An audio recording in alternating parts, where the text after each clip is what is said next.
look beautiful. Everyone looks beautiful. Thank you guys so much for coming, taking this time out to come and take this journey with me and my sisters, Milagros Day and Healing Voices. We put so much love, so much effort, so much time, so much commitment into this. And I hope you guys are willing to take this journey with us, because I'm ready to take y'all for a ride. Yeah? Yes. Okay. So, I ask that you guys, if you can kindly silence your phones before we get started. Just take a second to do that. And while you're doing that, I just want to say thank you to our drummer, Tony, who is going to be carrying the mood for tonight. So this journey, you see, he has me sailing, feeling real smooth right now, easing the nerves. And I also wanted to thank our sponsors right now, MNN, Manhattan Neighborhood Network. Thank you guys so much for allowing us to use this space. Sophia Mars Bridal, she came and did so many of my sisters' face, and they look amazing. The transformation was inside out, and she portrayed that so well. MB Consulting, the Glam Bazaar, earrings. You will see earrings modeled by my sisters. So if you guys see something that you like, why not go for it? And yes, we're ready. We are going to be ready to we're getting ready to start. Okay. So first up, my name is Vanessa Reynolds. Hey, y'all. I have been on this journey with Milagros Day Worldwide since 2015. And this journey means everything to me. This journey means everything to me. And the reason this journey means everything to me and Milagros Day means everything to me because it helped me understand my trauma. It helped me understand who I am as a woman. It helped me coming to healing that I didn't even know that I needed. And I think every woman deserves that. Every woman deserves a place where she is falling back in love with herself and understanding her purpose and understanding her power and understanding who she is. Because that's extremely important in who we are as women and just in our womanhood. Because, you know, women run the world. Men just live in it, but you know, let them tell you what they want. That's okay. That's okay. Sorry, Tony, but that's okay. It's see, someone who understands. We don't get a lot of that, but thank you guys so much. So that's just a little bit about me. Yeah. So now we will have our first performance by Bretta and Margarita. It's called The Reunion.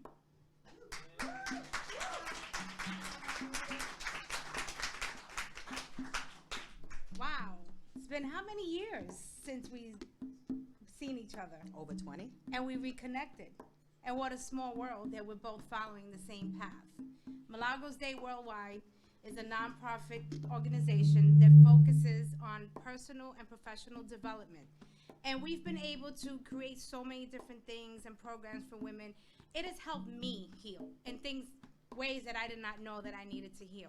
And one of my greatest things is reconnecting with my childhood friend and realizing that we're in the same path. Isn't that something? Yes. So, correct. What have you been up to, Margarita?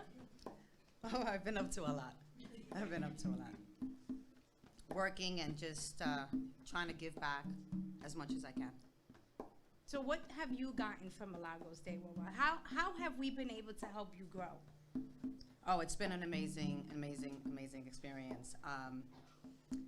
Let me just take you back to the 80s, where we were taught what goes on in the home stays in the home, where children didn't have a voice, where little girls were taught to be quiet and nice, and boys were taught to be strong and not to show any sort of emotion, where women were taught that men were stronger, so we had to obey their rules, and somehow we were less than them.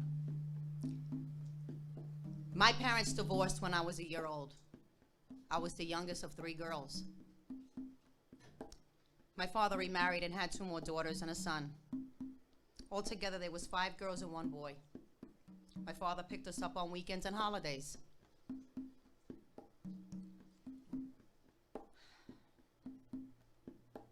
So how have you been able to overcome your traumas? What has helped you? I was Daddy's little girl. We did everything together. He was my hero. All of that changed when I turned 13. You see, I was getting sexually abused by my biological father. And it went on for a year before I even told anyone. I finally confided in my sister, one of my older sisters. She knew things weren't right. She said, "Why don't you get in trouble? Why don't you ever have chores?" I had to explain to my sister why and what had been happening every time we went over to his house. You see, my sister was terribly shocked.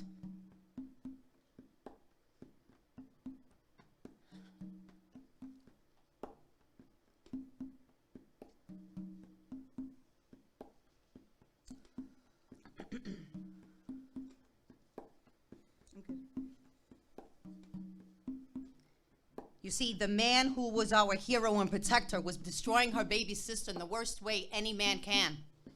The next time we had to go to his house, I pleaded, I begged, I cried to my mom. I didn't want to go.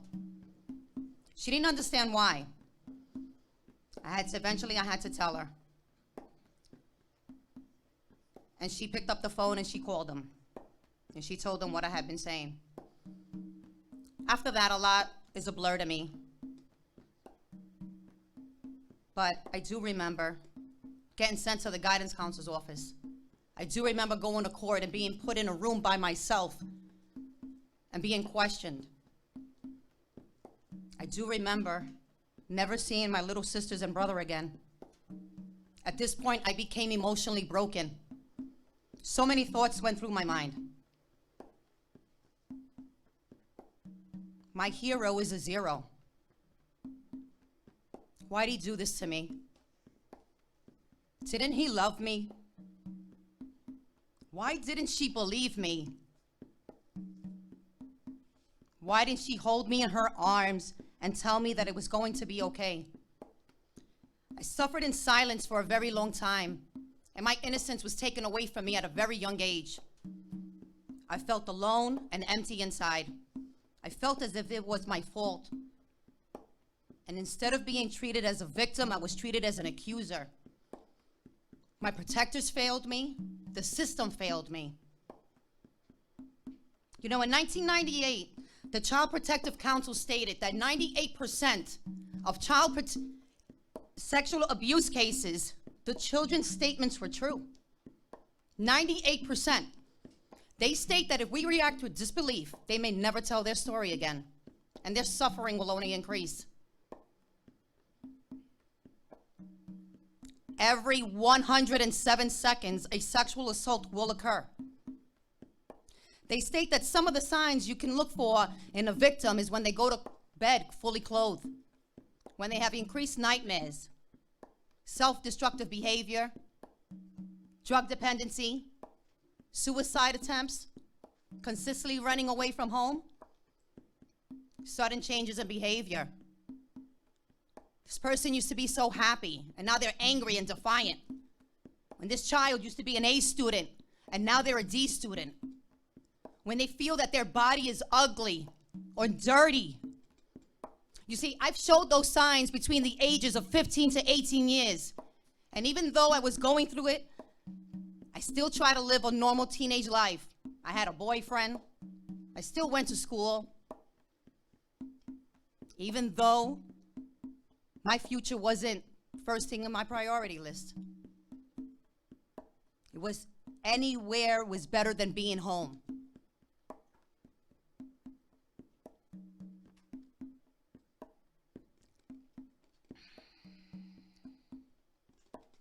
You see, what changed my life was 2 weeks before my high school graduation. I had a feeling I was pregnant. I went to the doctor. They did a sono. I remember the doctor telling me, "Oh, wow." And when I turned and I looked at that monitor, all I saw was a full-grown baby moving inside of me. You see, I didn't know this, but I was already 4 months pregnant. I decided that day that my life was going to change. And I was going to do everything in my power to make sure nothing ever happened to that baby. You see, my son saved my life. Abuse makes us question our personhood and our right to exist. But what I've learned was 4 steps to recovery. You forgive yourself. You be there for yourself when life gets rough. Accept yourself and connect with supportive people. Unconditional self-worth is the antidote to self-criticism, depression, shame, and anger.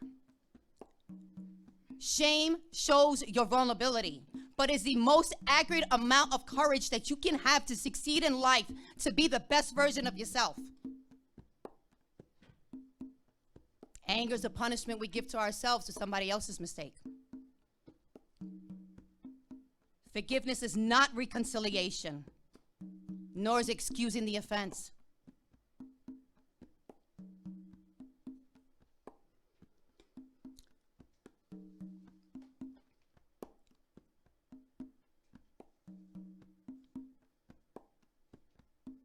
It's not forgetting about the pain or the past.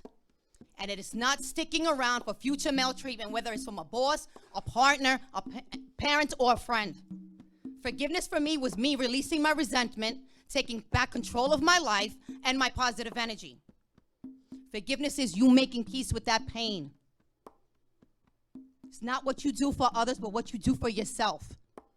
Forgiveness is serving time for someone else's crime.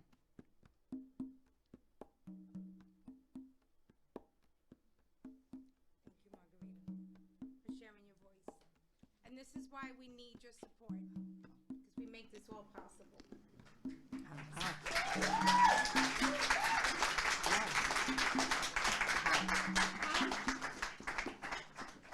How did you get through this?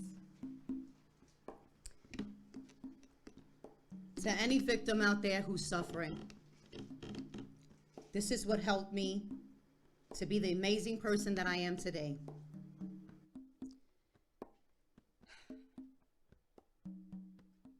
You have to feel the emotion. Don't force it, and don't rush it.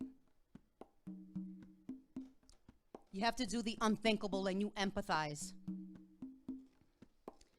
You live in the present.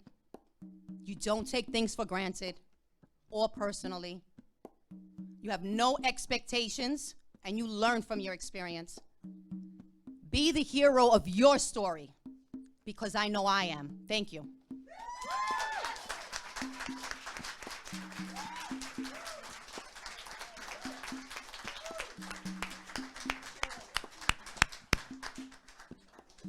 Okay, so I don't know about you guys, but I definitely got the chills. I hope it wasn't just me. Margarita and Brenna left that power, they left that strength, and they left that pain and that forgiveness here on our roses for me to transfer to our next performer. But also, I wanted to point out that she mentioned supportive people. At Milagros Day Worldwide, that is what we do. We support each other. We create this sisterhood, and we leave our hearts, our minds, our emotions in a safe place where we can all be ourselves and say whatever it is we need to say, and then face the world. And that is what we're about. So hopefully with you guys hearing all of my sisters come up and tell their story, you will be inclined to join us in giving a monthly commitment to just help us continue this journey, to help other women continue to go on this. So I hope you guys will join us in that, and also in inviting up our next performer. So up next, we have Diana, Secrets de la Casa.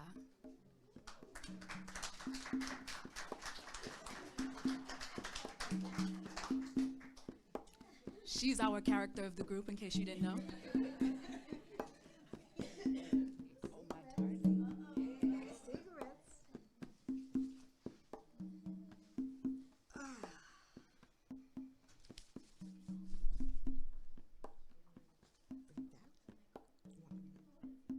Okay. Hola. That means hello. So what's happening? What's happening with you people? ¿Qué pasa? ¿Nadie aquí habla español? Ah, mi gente. Woohoo!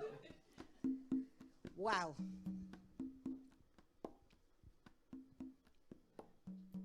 I come from a past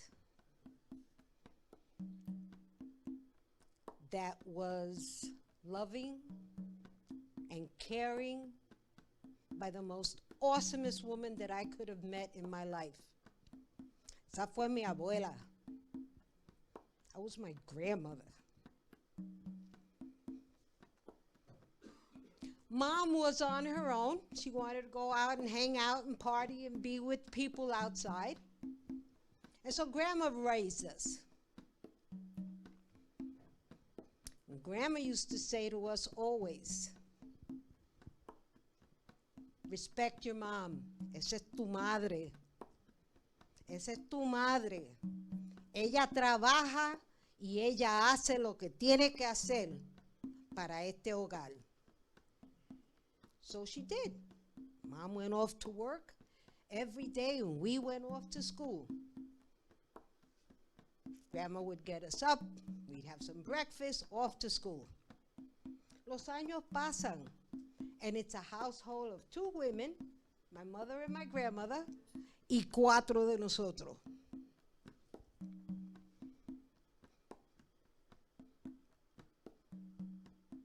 Un día mami se conoció. Can I curse? I can't curse.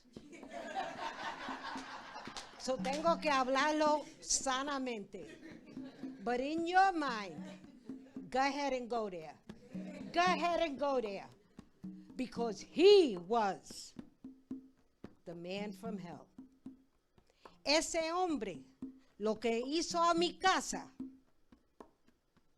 no merece ni estas palabras que yo estoy dando. But you know what? Because of him, I know what it's like to see my mother get beaten royally. Ver la policía llegar a casa porque los gritos se oían y los vecinos llamaban. Ver la sangre en el piso. And me and my brother and my 2 sisters in the closet, hiding. And after that went on, then my grandmother would show up. And what would she say? La Virgen sea tu madrina. If anything that just happened in this house went out, goes out, that meant what you saw it, what happened in this house stays in this house. Christmas, New Year's, birthdays, graduations, summer, winters. Shh. Está bien, everything good? Everything okay? Está bien la cosa? Yeah, everything is real good. Until we got home. Then the things changed. So the idea was, P.S.,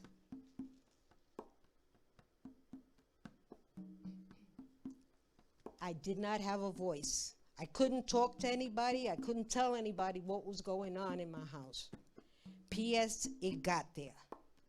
And I spoke about it. And my brothers and sisters, we spoke about it. Y se lo decimos a la familia y a todo aquel que iba. The idea is that a day like today, I can talk about it. I can say it. Y pa la luna is where his memory goes. Thank you for letting me share.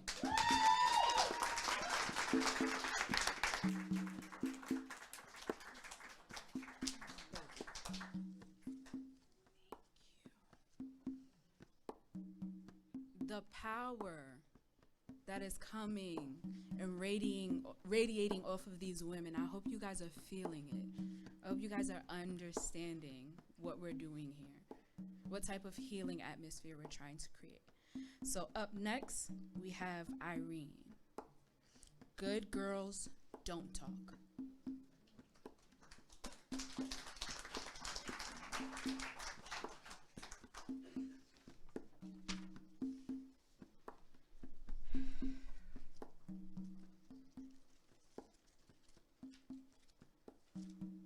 Las niñas buenas no tienen voz.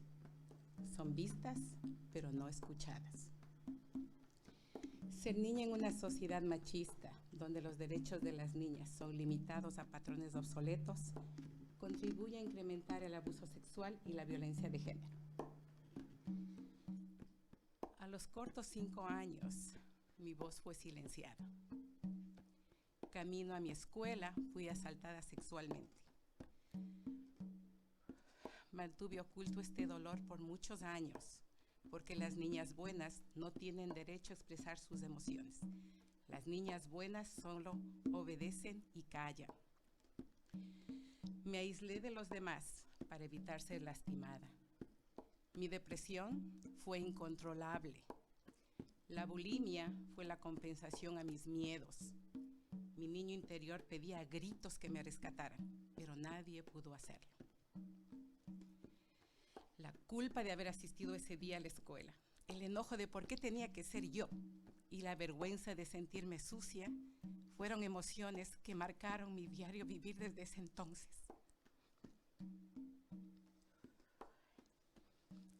Crecí con emociones reprimidas y el falso concepto de lo que es normal. Aceptar todo y no poner límites. Esto me hizo más propensa a recibir maltrato de otros. El sutil abuso emocional en mi adultez y en mi matrimonio me llevaron al límite. Salvé mi vida y rompí el ciclo de abuso para dar seguridad a mis hijos. Larga de experiencia de abuso no me define como víctima, sino como resiliente. La necesidad de cambiar mi historia y la historia de mis hijos me guió a pedir ayuda a grupos de apoyo contra violencia doméstica y también ayuda psicológica para modificar un comportamiento impuesto por una sociedad y por una cultura tradicionalista. En este país hay recursos para ayudar a víctimas de violencia doméstica y abuso sexual. Entonces, busquemos esos recursos, demos voz a nuestros hijos, involucremos más en la vida de ellos, enseñémosles a poner límites con las personas y sus cuerpos. Estemos disponibles a ayudarles en todo momento.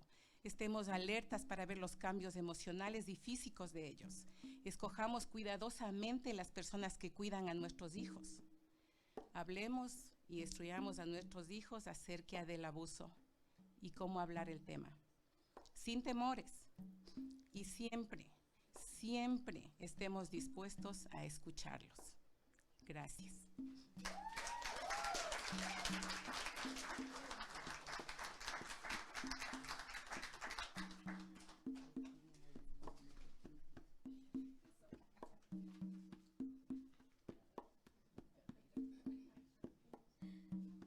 A little tangled in love there. It's okay. It's perfectly fine. We're going to keep this show going. We're going to keep the show going. Are you guys feeling that? Are you guys feeling that? Are you guys understanding what we're doing here? Are you guys understanding that my sisters came to talk about their trauma and let you guys know that there is another side? There is a side where you come out stronger than everything that you've been through. And I hope you guys are following that. And up next, we have Sonia. The ace you were dealt.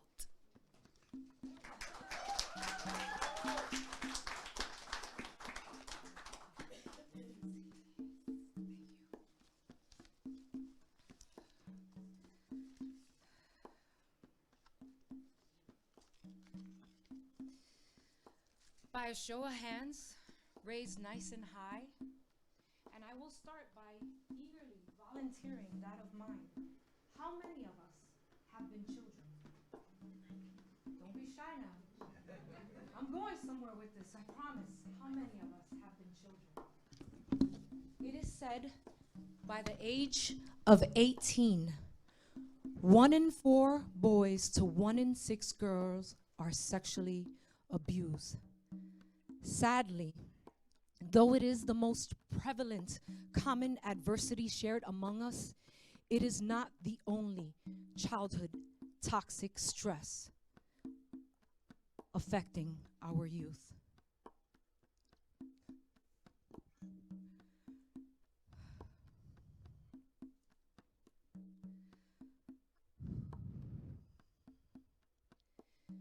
Children are statistically the most vulnerable population in the entire world.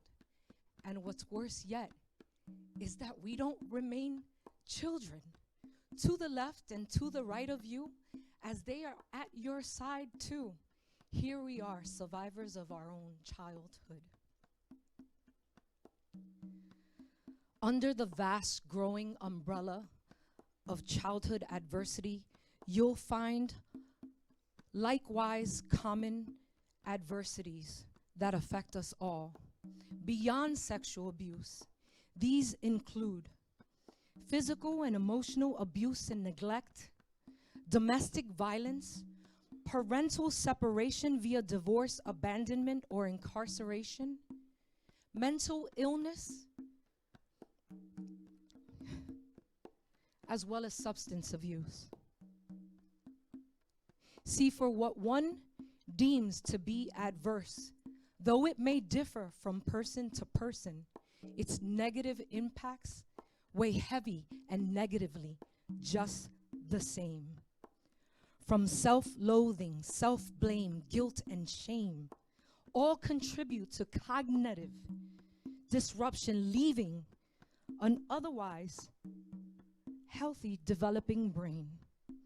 You add to this a dysregulated stress response system, spewing an overload of cortisol levels, uncontrolled, and you have manifested many diseases that we know today. I want you to think about diabetes, heart disease, the vast, likewise, umbrella of the many cancers.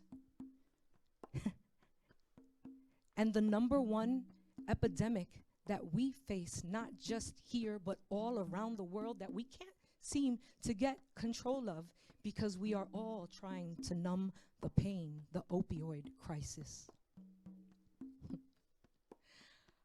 This all happens when you haven't addressed the roots of your stress. Adverse childhood experiences is something that we are all survivors of. It's acronymed ACE. And unlike having the highest value in the deck, it leaves this permanent stain on your brain. And it's not about letting it go, but how do we power through? I'm not sure what ace you may have been dealt. Pass that around. I'm not sure what ace you were dealt, and what years to decades through hell you may have felt. But I can tell you that here we are, survivors. And so now what? What do we do now? I can tell you, find your tribe. Build your tribe, because there lies the connection that you need to power and move through. When you have organizations like this, run to them. There's your tribe. To the left and right, start that tribe, because again, we are all survivors of adverse childhood experiences in one way or another. But I can tell you that beyond surviving, the thrive comes from celebrating that very connection and realizing we are lucky and blessed to celebrate right now the power of voice to empower and protect the next. in being alive. Thank you.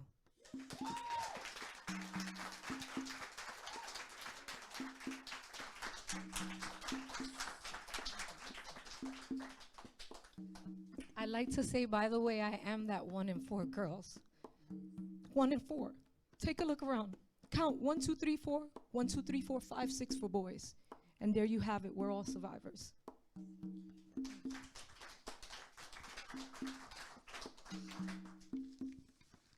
Wow. Just wow. Not only was there a story to be told, but there was education for you guys.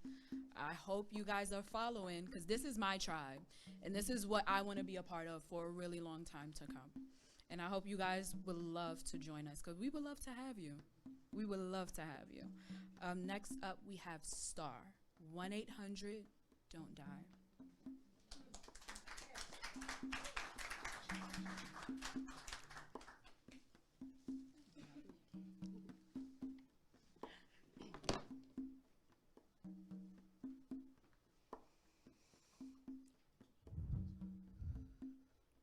Here I am. I finally found the courage to leave him. Yes, I know. I loved him. But the person I felt passionate about was a facade dance at a masquerade party. His pretend persona stalked me to beat my physical. He put my brain in a jailed birdcage to throw the key away, clipped my wings so as not to fly and soar, told me, if I can't have you, nobody will. If you try to run and hide, I will walk this earth until I find you. And when I do, I will end you.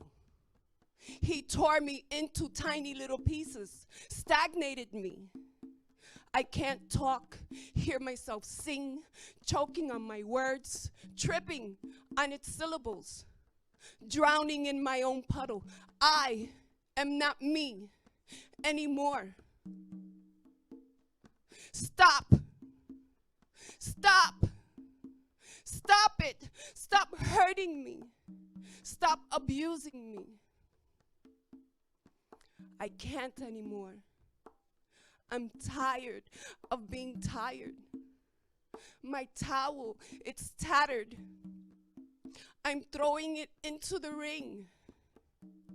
My Joan of Arc sword, its blade, it's broken. My fight is over. God, I just want to be with you, God. Can you hear me, God? I just want to go with you into a deep, deep sleep. God, save my dilapidated soul. I want to breathe my last breath on this earth. I want my living to be gone. It's working, God. I could feel the needles and pins. It's working. But I'm gonna be in a box, in the ground, in the dirt, so cold, so bleak, maggots eating at me. No, I can't bear that feeling. Needles and pins, wait, we still have time. Let me call the suicide hotline. 1-800-DON'T DIE. What? Really, God? The phone is busy? What, you don't want to open the gates of heaven for me? You say I have purpose? You want me to share my strength and survivorship with others? You want me to keep my chin up and my chest out? Is that what you want, God? Okay, you're right. I need to find my strength. I need to pull myself by my body's britches. I want to waltz myself to the million lights that reflect me.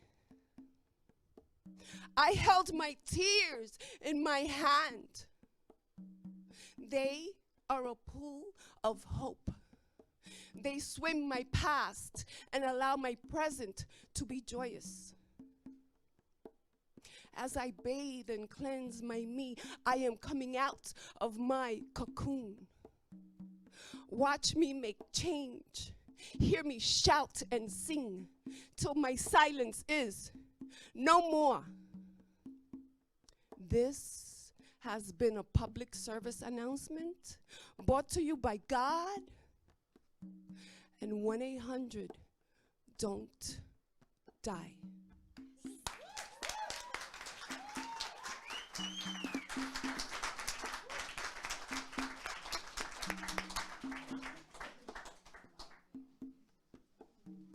True story. And the truth is, my sisters did not come to play with y'all today. In case you guys have not noticed, they are giving this their all. They are giving this everything that they have. She had a purpose, and she had to find that purpose in order to be who she is today. And we all have a purpose. What's yours? Next, we have Dinah, Prince Charming.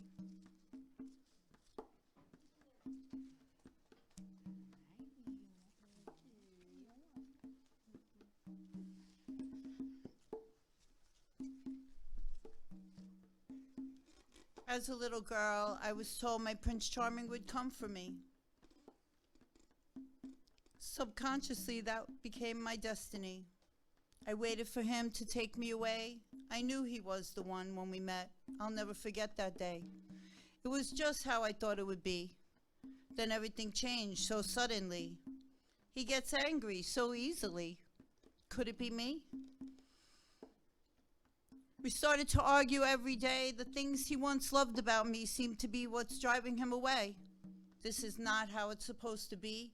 We were so in love, so happy. I made a plan to win back his love. Tonight's gonna be perfect. It's all I can think of. I'll never forget when he walked through the door, that look on his face I hadn't seen before. He grabbed me and beat me down to the floor. Paralyzed by fear, I prayed he wouldn't hit me anymore. When he turned his back, I ran for the door. He stopped me and begged me not to leave. I'm sorry, he said. This won't happen again. Please believe. How dare you put your hands on me? If you think I'm staying here, you're crazy. He put his arms around me and held me tight. Something about it felt so right. I think he's really sorry. Maybe I'll stay, just for tonight. I'm so confused. A minute ago, I wanted him dead, and he cried and begged me to forgive him instead. I felt so ashamed, as if I did something wrong. I trusted him, and it's still going on. And he still runs me the same old song. I'm sorry, I love you, it won't happen again. But every time that key turns in the door, I don't know if it's the beginning or the end. I would guess your first impression of me would not be, I bet you she's a domestic violence survivor. We never know what someone has been through, what they're going through. In essence, we're all alike. We just want to be happy and be free from suffering. And luckily, happiness does not come from external conditions. Happiness comes from the mind. And to cultivate happiness is an everyday commitment. It's actually a practice. And I'd like to share with you a few things that I do on a daily basis. 1, meditation every day, every morning. 2, list a few things that I'm grateful for. 3 throughout the day if I find myself complaining or talking negatively about anyone or anything. I change that right away and I think of a positive thought. So remember, our main purpose in life is to spread joy. And like Maya Angelou said, people don't always remember what you say, but they always remember how you make them feel.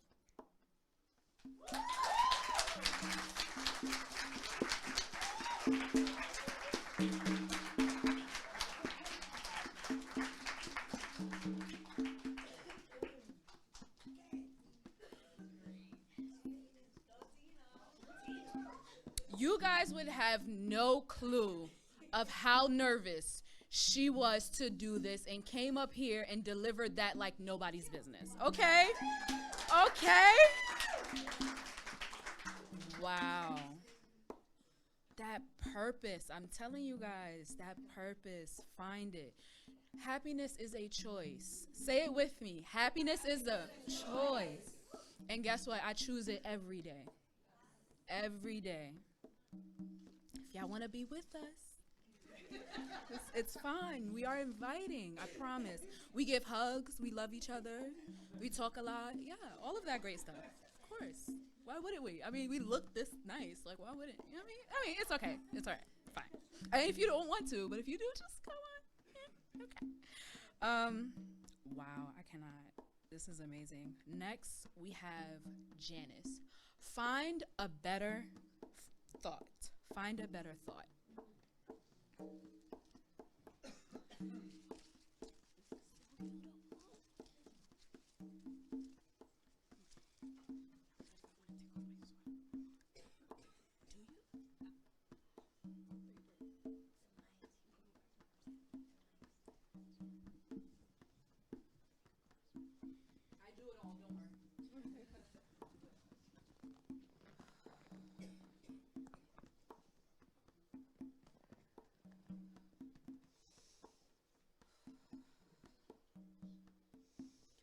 Screw you, Mr. X. Damn you, anxiety. Take that, clinical depression. F you, panic attacks. To hell with you, society. Society thinks that as a woman, that I'm supposed to hold in my anger, that I'm supposed to keep it bottled inside or not lose it, that I'm regarded as a female dog because if I lose it, I'm not feminine enough. You want me to keep my anger wrapped up like a little pretty box? Forget that. I'm freaking mad, man. My ex liked me better when I was depressed because I shut down. I was on autopilot and I was numb. One day, I went to work and on the way, I saw the bus. And I'm like, hey, what would happen if I walked right in front of that bus? Nah, never mind, it's going too slow. But then I got to the point that I was tired. I was exhausted of feeling sad. It shifted my energy. I didn't like how that felt. I lost access to myself. But I'm learning to reach for a better thought. I went from depression to rage.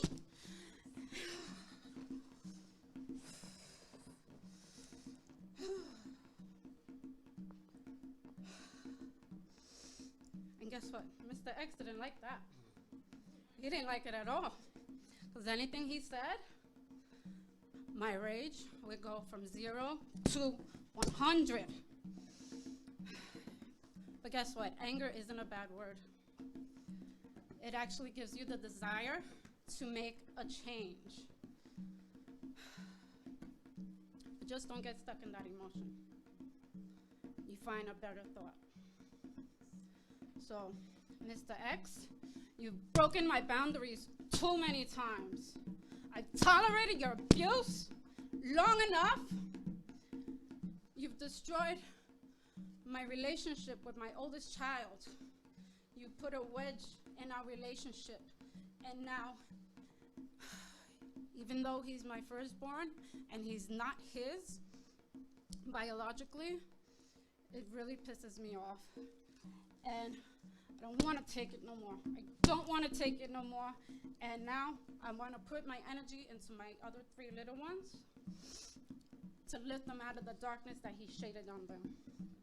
And as for myself, I put my energy now into my nutrition, into my fitness, and now I meditate every day, I pray, and I'm striving to be a better version of myself.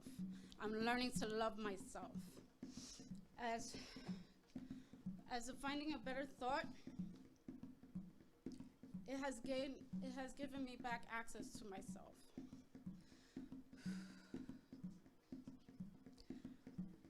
My struggling moments has broken me through to the next level of pushing me forward.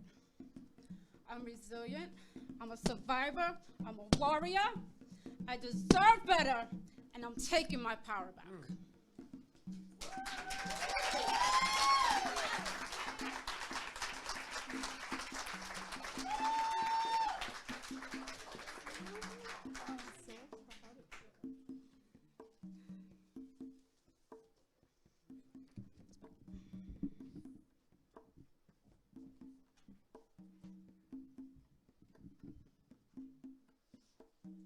Find a better thought. We should like program that somewhere, especially in our heads. You know, it's so easy to run with the negative, but we need so much more positive to combat that. So find a better thought. Next, we have Melissa, the shame behind the scar.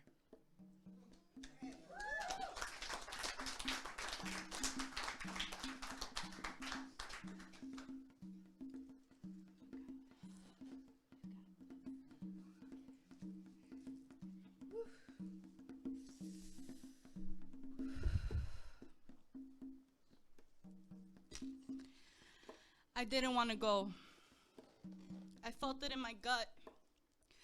My stomach was in knots, but it was my sister's birthday and she wanted me to celebrate with her. My mom and my sisters convinced me to go. We go to a bar where the birthday girl gets free drinks. As we're sitting at the bar, a group of people from the neighborhood come in. I turn to my sister and tell her, let's go, I have a bad feeling. She looks at me and says, come on, it's my birthday. She passes me an alcoholic drink with a shot of guilt, knowing that that was my weaknesses, and it would make me want to stay. I start to drink. I lose all awareness and black out.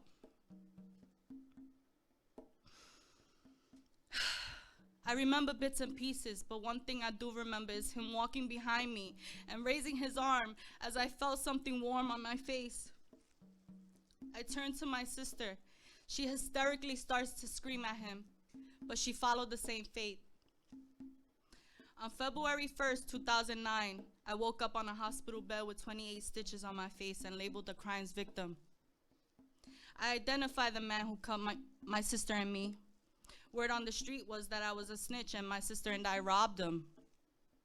How dare he falsely accuse us to justify his own cowardly actions, having to testify in court while reporters waited outside to hear our story. Our faces on the New York Post, 2 sisters with matching scars.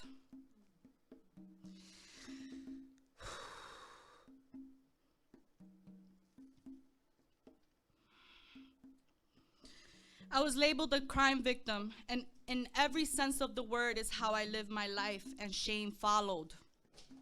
I isolated myself from the world, believing that I was flawed, wrong, and unimportant, feeling sad, hatred in my heart, angry, misunderstood, and exhausted.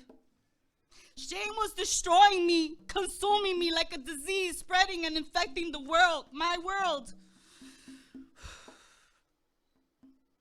I lost myself in it, and in the process lost everything else I know and love about who I am. walking with my head down. My scar was covered with Band-Aids, so no one can see or ask what happened to your face. Until one day I was on the train, and an elderly woman approached me and showed me her scar. But her scar was covered by the clothes she was wearing. She was a breast cancer survivor. She told me, "You are so beautiful. Never be ashamed of your scar. For some scars are hidden. Wear your scar loud and proud." Her words were healing, and it unveiled the wounds that I tried to suppress. From that day forward, I decided to reclaim my life and redefine shame. For S, sufficient. H for happiness. A for abundance. M for mindfulness. E for enough. I refuse to live my life as a victim. Instead, I will live my life victorious, resilient, and I will stand in my own power. For you see, some scars are hidden and unnoticed, but my scar will forever be seen. I will walk with my head up held high and wear my scar loud and proud like the warrior I am.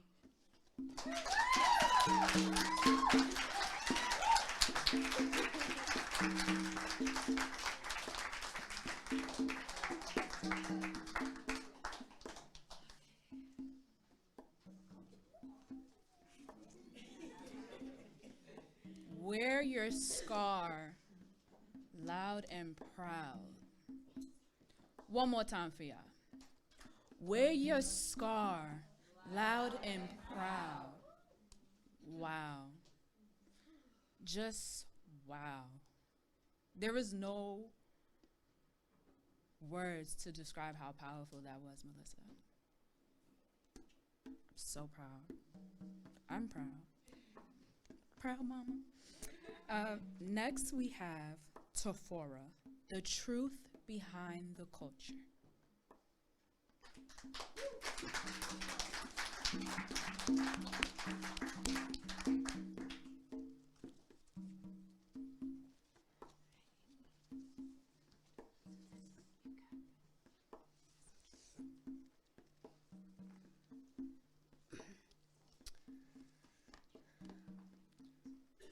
I would like to apologize from the beginning. Some things I will mention or say is very sensitive to a lot of people.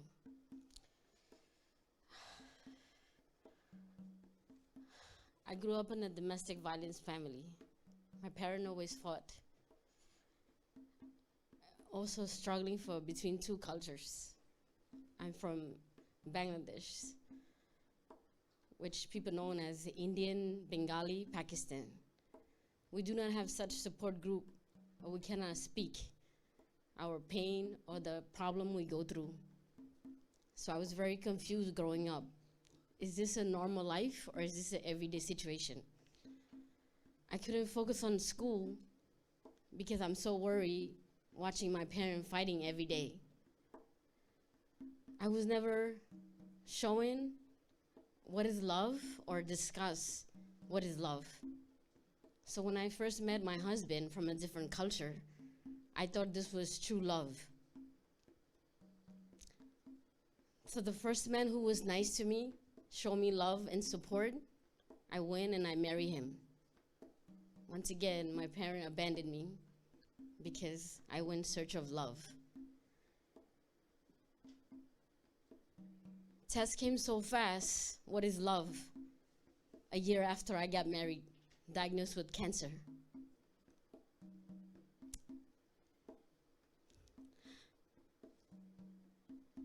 He abandoned me when I got sick. I told him why. He take off from work, said he has a sick wife to take care of, but he would never show up to the hospital. And I call him, why you not coming? He told me he has a life of his own. And I told him I did not ask for this. I don't go to hospital to dance. I'm getting a hospital to get better. For my son, for myself, who is 6 months years old. Soon after I got married, I gave birth to a 6 months baby. And I was fighting for my life.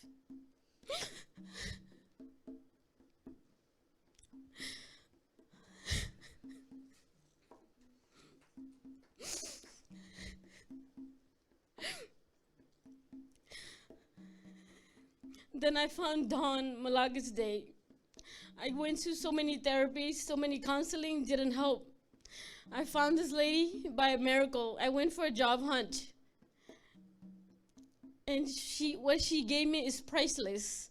A supporting group of so many sisters that I connected to today. And that makes me very strong.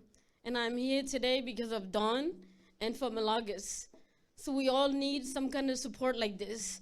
Therapy, you talk about it, but it doesn't help you out. At the end of the day, you still go home with your problem. But then when you have these beautiful sisters to connect to go talk about your problem, your daily problem, you go out, movies, parties, dinner, make you live, make you learn how to live.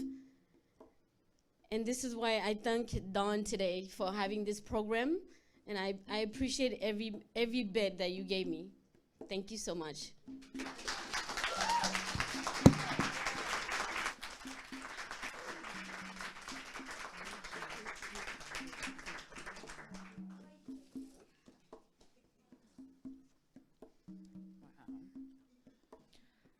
Her sisters taking her out to the movies, partying with her, and just doing anything fun is what taught her how to live again.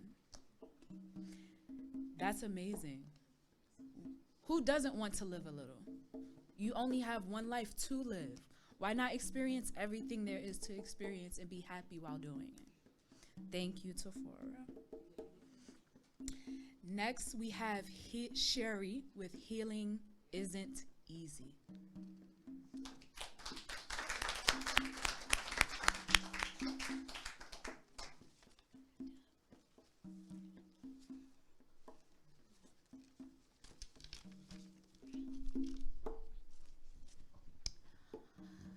Good evening, everybody. I'm going to ask everybody to turn to your neighbor, the person next to you, and tell them, thank God I don't look like what I've been through.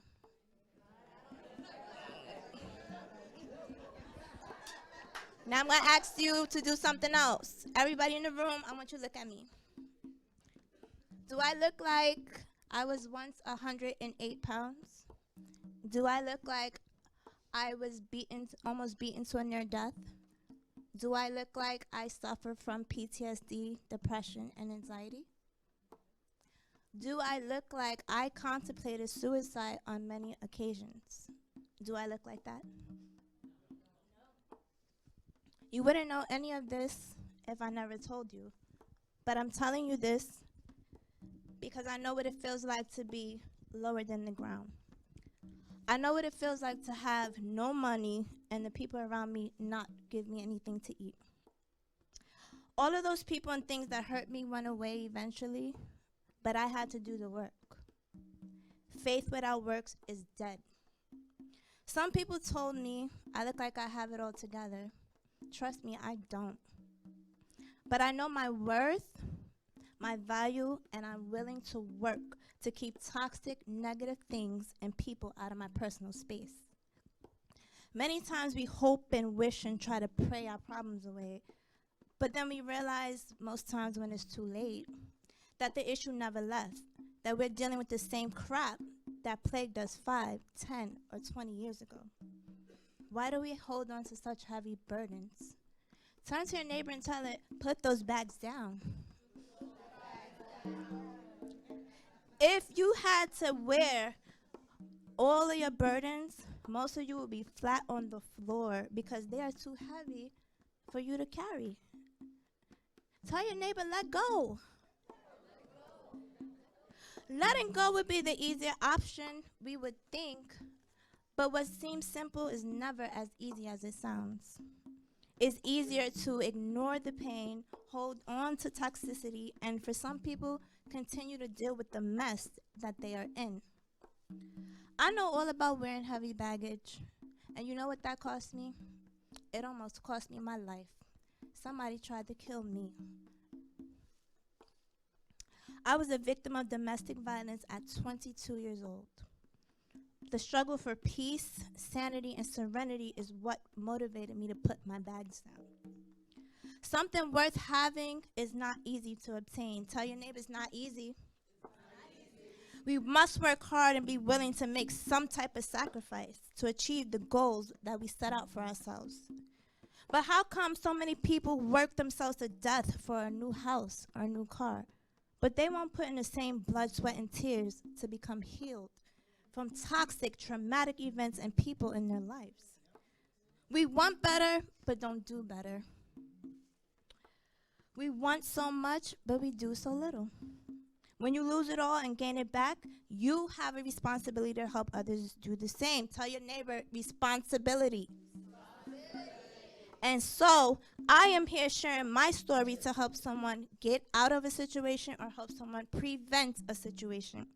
Know that you will overcome if you are willing to do the work.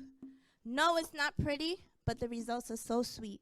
No, it's not easy, but it's definitely worth it. So tell your neighbor, it's worth it. Thank you.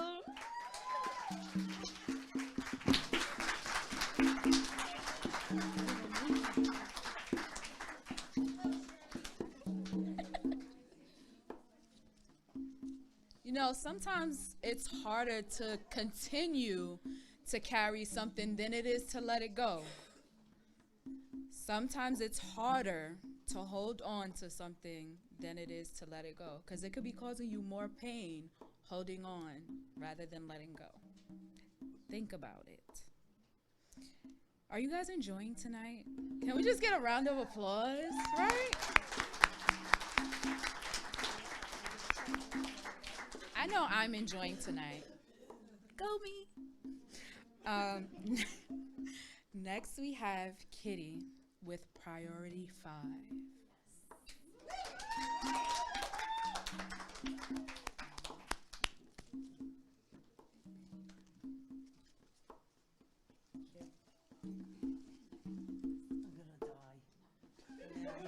They heard you. You did? Okay, my paper. I'm here. That's a big deal. I'm standing up here, and that's a really big deal. I got my papers. Okay. So, it took me a really long time to realize that I have been living in survival mode. Stop, drop, and roll. My strongest point is I'm resilient. If I can do it for you, stop, drop, and roll, don't think, don't blink, it's done. I can fix it. I can take care of myself. The hardest part of my life is probably right now. Right now, here today, talking to you is hard, and I'm letting go of a business that I owned for 10 years, a beautiful venue in Brooklyn that is also ending a big part of my domestic violence. 10 years ago, I walked out on this relationship that was really bad. I opened a bar with an alcoholic. That ironic. I can't curse. That's going to be the other hard part here. It's really hard. But anyway, and I'm really, really shy. So one of my strong points of the bar is I feel like it connected lots of people and lots of nonprofit, and I'm rambling, but I feel like it's been my biggest failure. It's connected to that relationship that was my biggest failure, a relationship that almost killed me. And I didn't even leave the relationship for myself, which is priority number 5. I could take care of mom, the car, the boyfriend, the bar, the finances, you name it, I got it. I just don't know how to take care of myself. I even left the relationship for my son. I didn't want him to go to jail for murder, for protecting me from this abusive relationship that he was getting older, and he was really starting to see in my sister. My sister was my second biggest fan. My greatest cheerleader, she's got a 6-figure job, big VP, big Manhattan. She looked at him and she said, I'm never going to talk to you again, because if I talk to you again the next time you get drunk and hit my sister and you kill her, I may as well killed her myself. And she stuck to that. And she did not talk to him again. So I'm trying not to be shaky, but I am, and I know I sound crazy, I'm sorry. So anyway, it was the hardest thing I ever had to do, but the hardest thing I have really learning to do is stop being priority number 5. Really learn how to take care of myself, learn that I am number 1, winning this game in life, and thank you.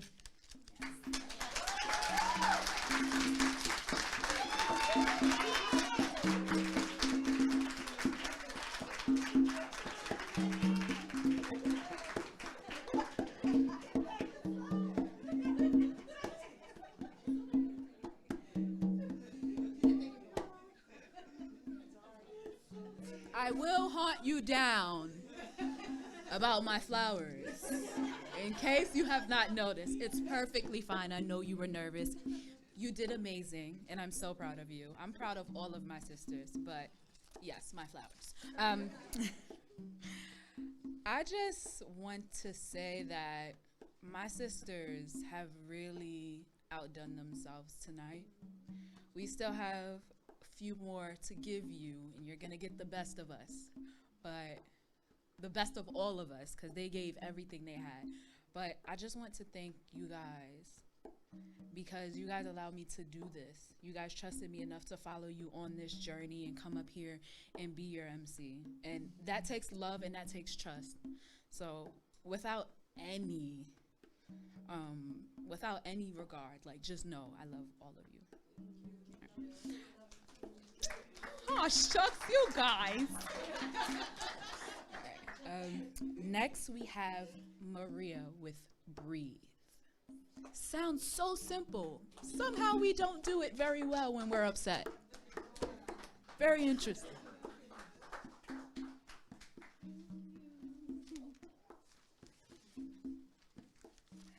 Oh boy. Can you all hear my heart beating? Sounds like that.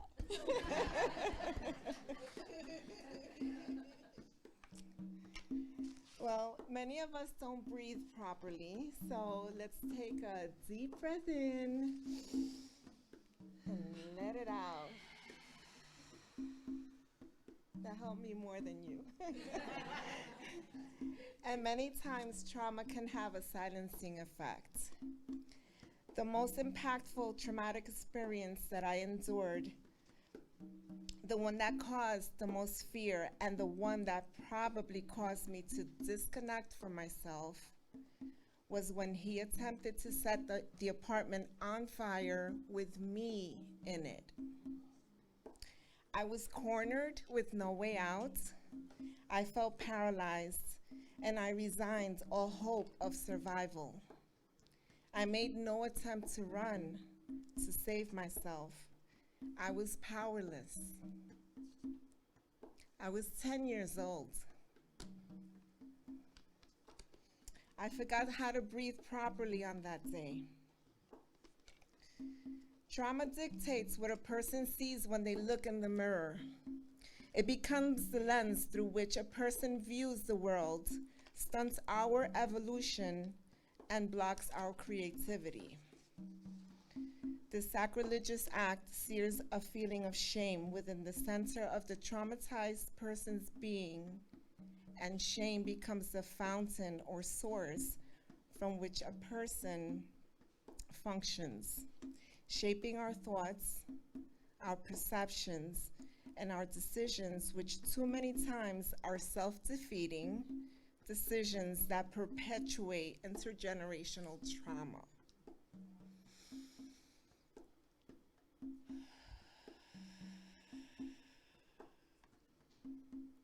Trauma wounds become a breeding ground for those who need a place to play out their own bravado. Trauma leaves a person yearning for a life that he or she feels is unreachable. It leaves us looking for something sacred. There is so much that can be said in 3 minutes, yet so little. I'm taking these last few seconds to congratulate myself for giving myself permission to heal. for loving myself enough to teach myself how to breathe properly. Thank you all for being.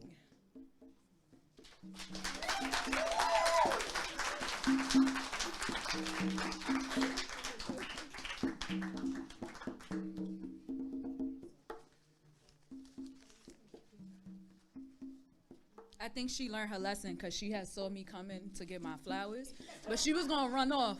So I think she thought about it. No, just kidding. Okay, so we have our final duets for you guys. Ooh, not one but two. We have Luz and Gloria, La Mujer, in the mirror.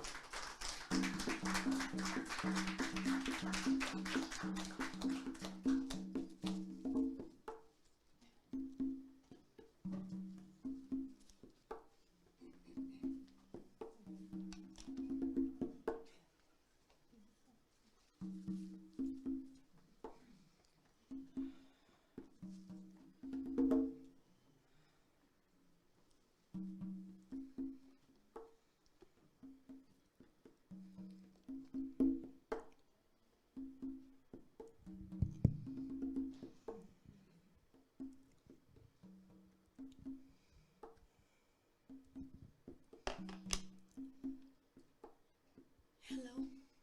Hola, How are you? ¿cómo estás? I miss you. Te extraño. Where have you been? ¿Dónde has estado? I miss you. Te extraño. I see you. Te veo. I see you sleeping in the bed Te veo durmiendo en la cama with depression.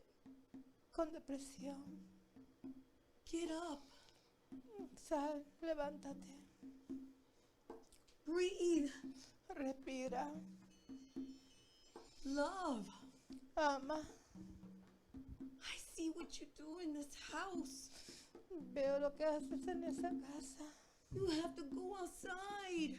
Tienes que salir afuera. You can't stay inside. No puedes quedarte en ella. You are beautiful. Tú eres bonita. Breathe.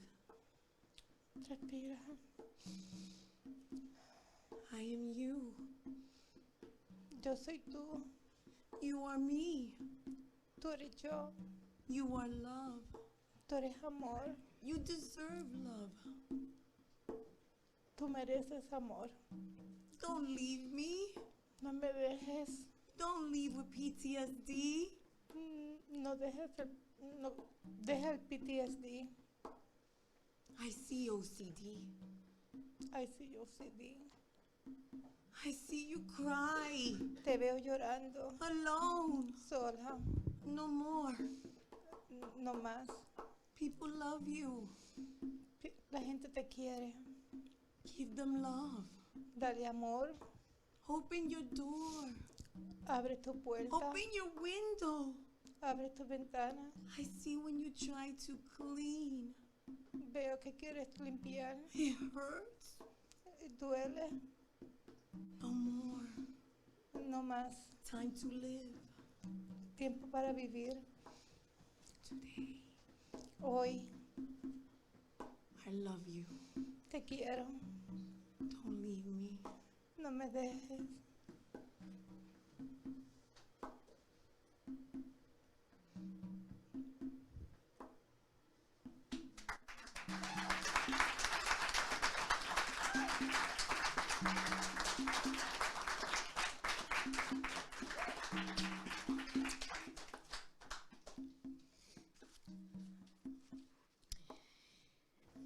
They just say that when you take 2 steps forward, you end up going 5 steps back. Understand that pain is great. And when someone turns you away because they're in pain, keep trying. It says when you knock on a door, that door doesn't open to go to the next door and knock on it. But if your friend is behind that door, keep knocking. Keep waiting, keep calling, keep checking. Thank you.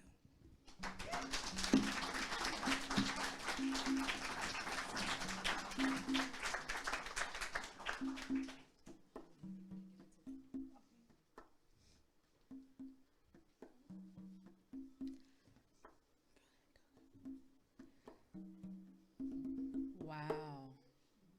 Wow, wow, wow. You are love. Let it sink in. You are love. I'm talking to every person in this room. You are love. You are so many things.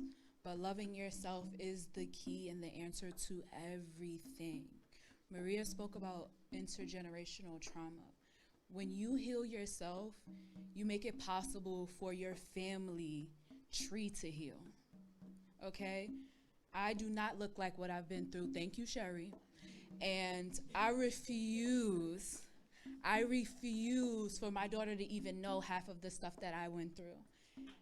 And for that, it doesn't only just make me a good mom, it helps make me a better person, because without her having to see negative things in her world, then she won't show it to her kids and them their kids. And that's what we need, okay? That's what everyone needs. It doesn't matter gender, race, or anything of that nature. It's what we all need. So thank you guys so much for being with us. I want to invite all of my sisters up. Come on. Come on. I want some love. I want some of everything from you guys, okay? Because y'all did that, okay? Y'all did that. Yes.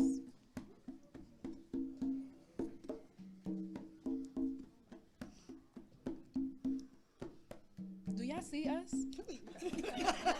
Y'all can see everybody? I just want to be sure. They look like foreigners.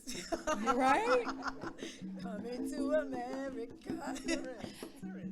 My sisters came and they let it all out on this stage. So thank you guys for coming. Thank you guys for sharing with us. Thank you guys for taking this journey. Thank you for bearing my voice and my energy. Thank you for everything. But most of all, thank you to Dawn. Okay? Dawn is the reason we beautiful ladies stand up here and do what we do. She has been a blessing to us in so many ways. She has inspired us in so many ways. She has shown us that we are important. She has shown us that we are happiness, we are love, and we deserve a whole lot better than some of what we've been getting. So please help me in welcoming her to the stage. Dawn Diaz.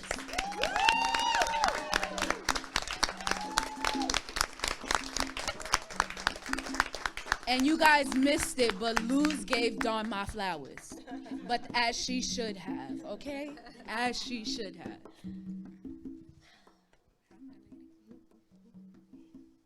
I'm speechless.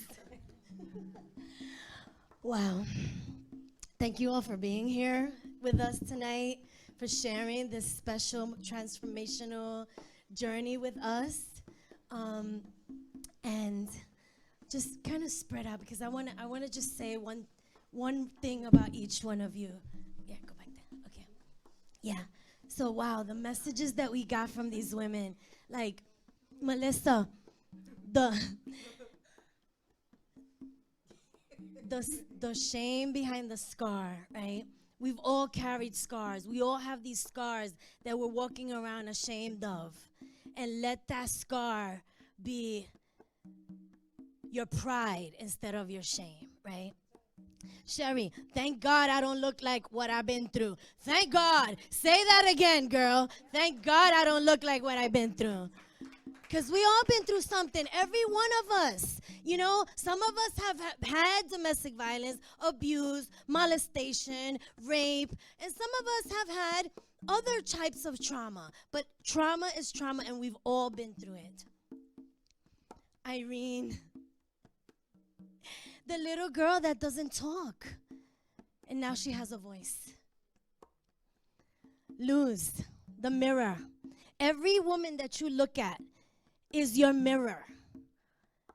So when you think that you don't look pretty and you don't look and you don't have value, look at her and see your beauty in her face.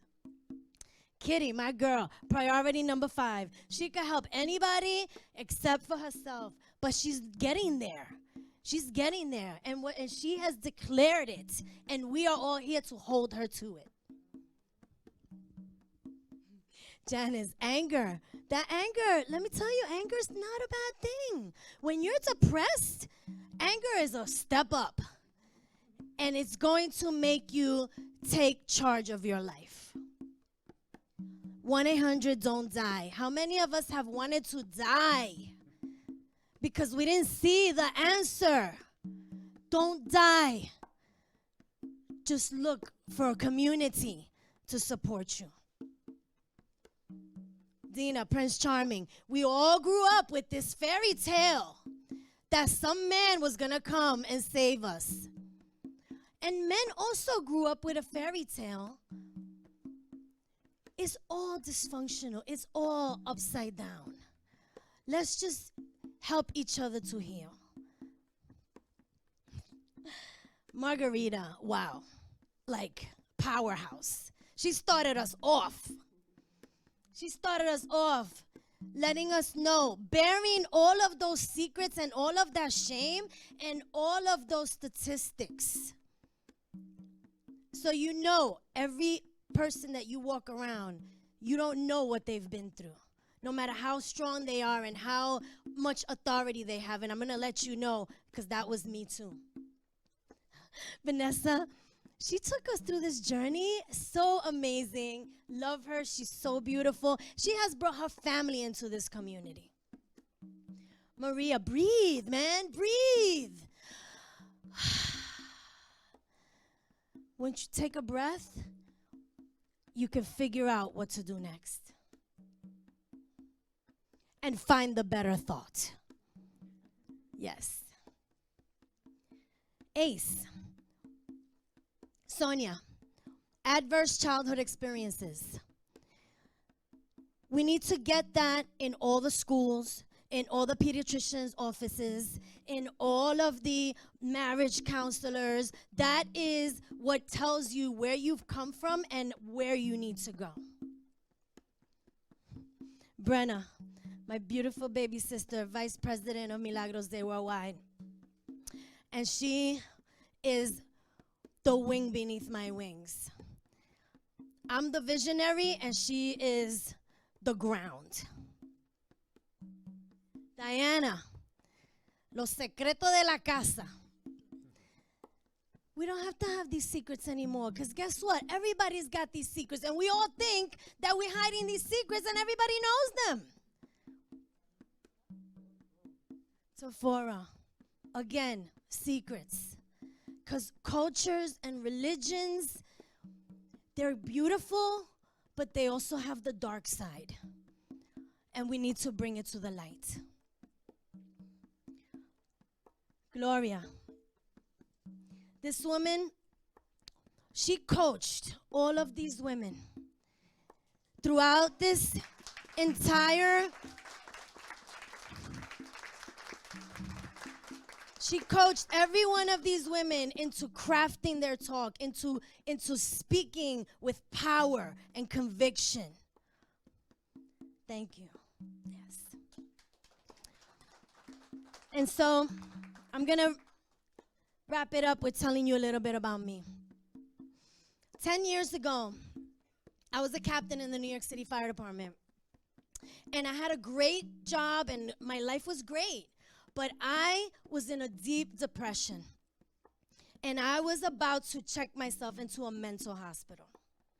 Why? Because I had not dealt with the trauma from my childhood and kept perpetuating that trauma in abusive relationships. And so I had all this authority and all this respect in my position. And yet, when I went home, I had no voice. I could not even put a picture on the wall. And I didn't even know that I was in an abusive relationship because it wasn't physical. I grew up in a household where my mom was beaten with black eyes and broken noses on a regular basis. So when I went into a relationship with somebody who just was being mean and rude to me, I thought this was great. This is a step up. I didn't know I was in an abusive relationship. And this is where education comes in. And I was about to go into this mental hospital. And I remembered that I met a coach, and I went to the coach and I asked her, I told her, I don't know what's going on. I'm crazy. And she said, what's your purpose? And she said, well, what's your purpose? If there's any group that you could help, that you can make a difference for, who would it be? And I said, women who live through domestic violence. And all of a sudden, it was like the depression lifted and I had a purpose. And from that day, December 5th, 2009, 10 years ago, started Milagros Day Worldwide. We took 5 women from a domestic violence shelter and we did a beautiful makeover on them, a reception, and treating them like a queen. And from there, we started doing groups, started doing programs, started doing our boot camp, started doing our Mother's Day walk. We've had such an amazing trajectory.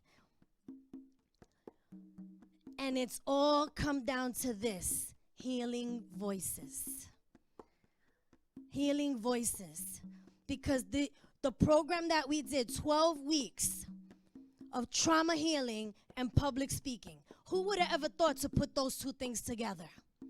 Well, I didn't think of it. It was a gift that came to me. It was a channeled gift that came to me. Because I was starting to get depressed again. Because I wasn't finding the way to make this organization work because of money. And you know what? For 10 years, we did this with no money.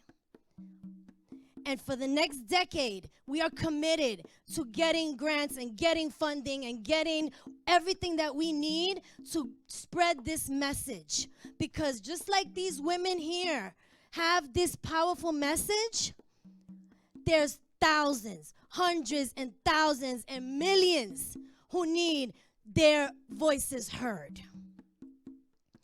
And so these women here now are the pioneers of this group. This group, they're going on now after 12 weeks that they trained in healing their own trauma and being able to speak their story. Now they are going to be train the trainer to be able to run these programs themselves. And next spring, we will have healing voices in every borough of New York City.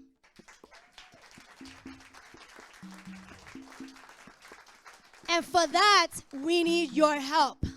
Because we need to train them, we need venues, we need metro cars, we need babysitting. Because I had so many women that couldn't come because they didn't have a babysitter. We need your help.